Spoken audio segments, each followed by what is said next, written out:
Halo para pendengar, dimanapun kalian berada. Balik lagi channel Gerges Shopper. Oke, dalam video kali ini kita akan membahas tentang 9 betina yang akan menjadi calon harem dari Yuya. Ya, tak disangka walau babang kita Yuya ini orangnya kikuk, tapi kehokian dia untuk mendapatkan banyak harem itu gak main-main teman-teman. Dan tanpa basa-basi lagi, mari kita mulai langsung aja pembahasannya. Calon harem pertama dari Yuya adalah Hojo Kaori.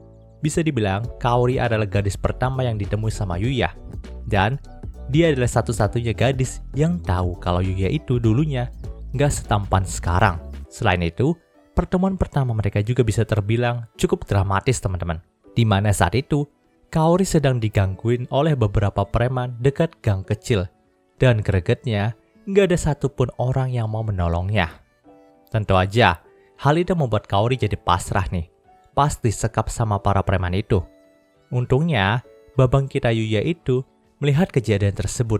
Dan untungnya lagi babang kita Yuya juga keinget dengan perkataan mendiang dari kakeknya untuk berbuat baik kepada sesama nih. Jadi, Yuya pun langsung menolong Kaori kala itu. Ya, walau pada akhirnya, Yuya juga harus babak belur dipukulin sama preman-preman. Nah, sejak saat itu nampaknya Kaori udah jatuh cinta sama Yuya deh. Soalnya dia itu sampai mencari tahu beberapa informasi tentang Yuya sejak saat dia itu udah ditolong. Maka dari itulah, dia bisa tahu di mana SMA dari Yuya, lalu mengajaknya untuk pindah ke Akademi OC. Dalam Akademi OC, perkembangan hubungan dari Yuya dan Kaori itu semakin pesat teman-teman. Di mana mereka menjadi sering pergi bareng, entah itu untuk makan bersama ataupun jalan-jalan bersama. Bahkan nantinya nih Kaori juga tahu kalau Yuya itu bisa masuk ke dalam sebuah isekai. Lalu mereka juga akan berpetualang bersama ke beberapa kota dalam isekai itu. Nantinya Kaori juga akan mendapatkan sebuah item spesial dari Yuya berupa cincin.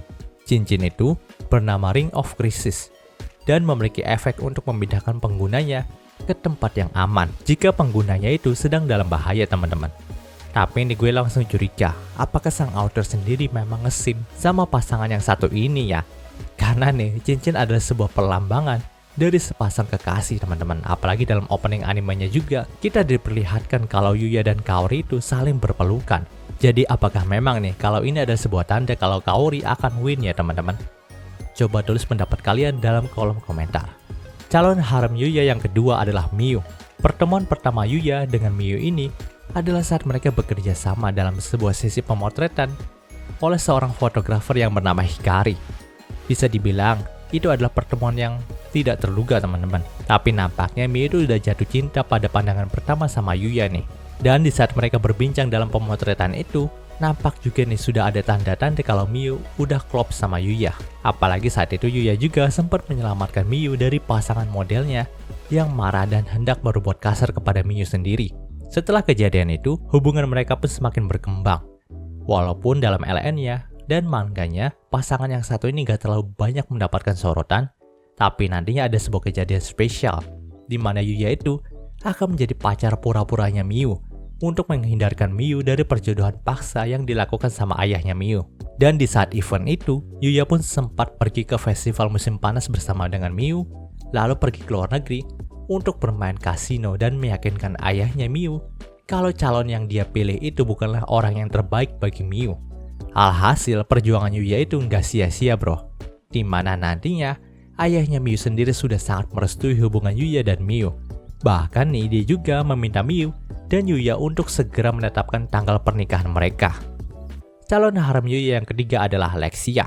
Lexia merupakan seorang putri pertama dari kerajaan Arkeria yang tidak sengaja diselamatkan sama Yuya dari monster ogre yang hendak menyerangnya. Bisa dibilang nasib dari Lexia itu cukup malang seperti Yuya, di mana dia itu menjadi sasaran pembunuhan dari ratu kerajaan Arkeria sendiri.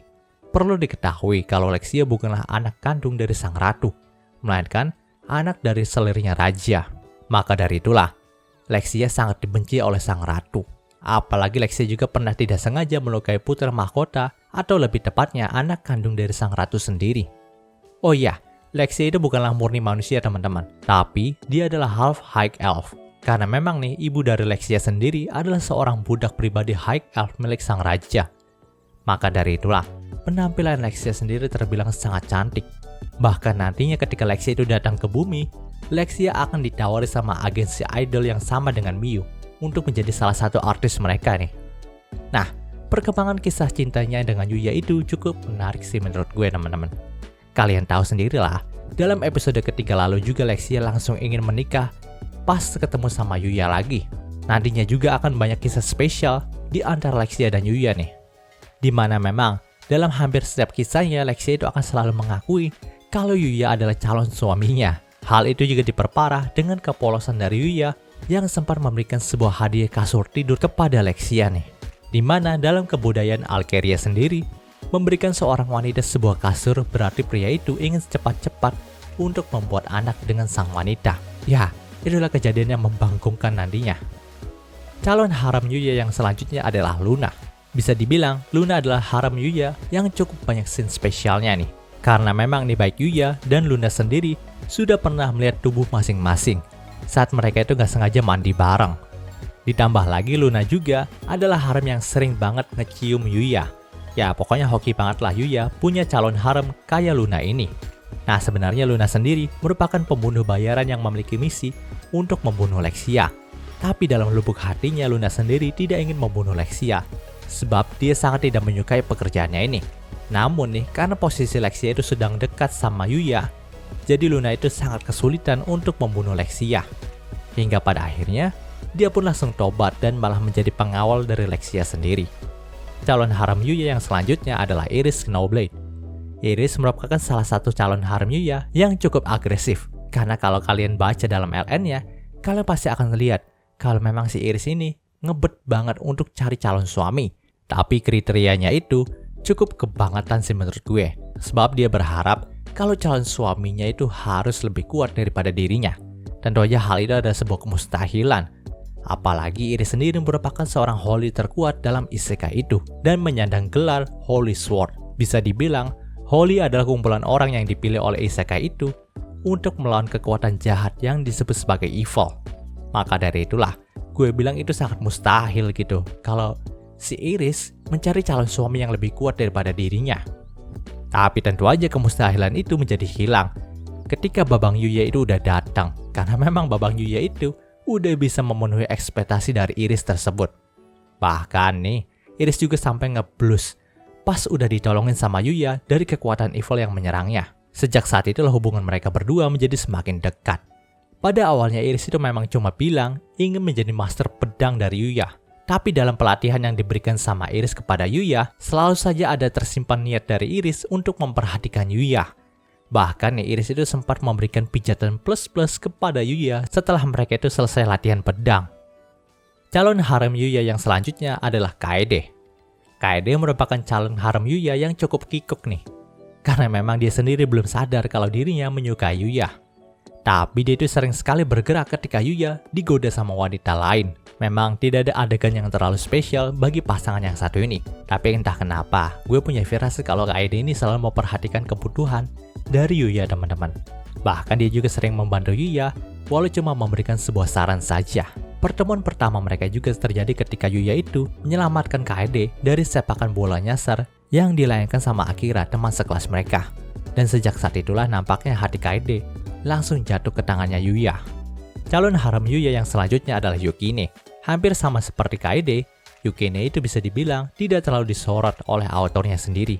Karena memang sikap Yukine juga sangat pendiam sekali teman-teman. Ditambah lagi Yuya juga punya kesan gak enak dengan Yukine nih pas mereka itu pertama kali ketemu. Tapi Yukine juga gak kalah cantik lah sama calon haram Yuya yang lainnya. Nah, calon haram Yuya yang selanjutnya adalah Rin Kanzaki. Pada awalnya gue gak bakal masukin Rin ke dalam calon haramnya Yuya ini. Tapi pas gue baca volume 10 dari LN-nya, gue merasa Rin itu udah mulai suka sama Yuya. Karena memang nih ada satu momen spesial dalam festival olahraga nantinya yang akan menyorot pasangan kita yang satu ini. Calon haram Yuya yang terakhir adalah Mer. Gue buka di depan aja ya kalau Mer merupakan seorang alien yang berasal dari planet Amel. Jadi ceritanya suatu hari Yuya itu kedatangan gadis alien yang sedang mencari cetak biru dari senjata nenek moyangnya. Kebetulan cetak biru itu berada di gudang rumah peninggalan kakeknya Yuya. Karena hal itulah, Mer pun langsung pergi ke rumahnya kakeknya Yuya untuk mengambil cetak biru tersebut. Dan sejak saat itulah hubungan mereka terus berkembang. di mana Yuya itu akan membantu Mer untuk menyelamatkan planetnya, hingga pada akhirnya ayah dari Mer sendiri memberi misi khusus kepada Mer untuk mendapatkan keturunan dari Yuya. Karena memang Yuya itu memiliki kekuatan yang luar biasa dan dianggap bisa menjaga planet mereka, yaitu planet Amel. Dan karena sudah sering tinggal bareng dan sering diselamatkan sama Yuya, Mer juga akhirnya jatuh cinta kepada Yuya nih, dan berusaha merebut hatinya Yuya untuk mendapatkan keturunan dari Yuya. Sebenarnya, gue juga pengen masukin Yuti ataupun Mai dalam calon haremnya Yuya ini, tapi nampaknya ini masih belum ada hal yang menandakan kalau mereka itu punya ketertarikan secara cinta kepada Yuya ataupun love interest ya. Dimana Yuti sendiri memang menganggap Yuya sebagai keluarganya aja. Lalu si Mai juga nampak masih menganggap kalau Yuya adalah temannya aja. Bahkan si Mai juga tahu kalau Yuya itu direbutin sama Iris, Lexia, dan Luna. Maka dari itulah mungkin dia nggak mau mengganggu persaingan dari ketiga gadis itu. Dan pembahasan ini pun berakhir. Oke, itu pembahasan singkat untuk 9 calon haremnya Yuya kali ini. Jika kalian suka video ini, jangan lupa untuk like, komen, dan juga subscribe dan juga share agar gue lebih semangat lagi dalam membuat video dalam channel ini. Terima kasih telah mendengarkan sampai detik ini. Gue Gear Christopher, signing off.